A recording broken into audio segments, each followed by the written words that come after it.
السلام عليكم ورحمة الله تعالى وبركاته. مرحبا بكم في قناتكم فوت للأخبار الرياضة.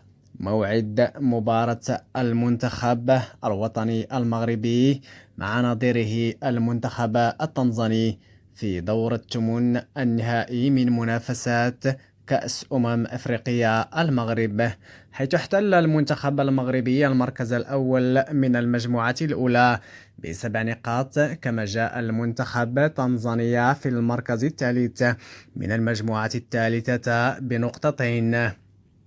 حيث ستقام هذه المباراة في المركب الأمير مولاي عبد الله بالرباط على الساعة 5 عصرا بتوقيت المغرب، والجزائر وتونس على قنواتكم بين سبورت وكذلك الأرضية TNT.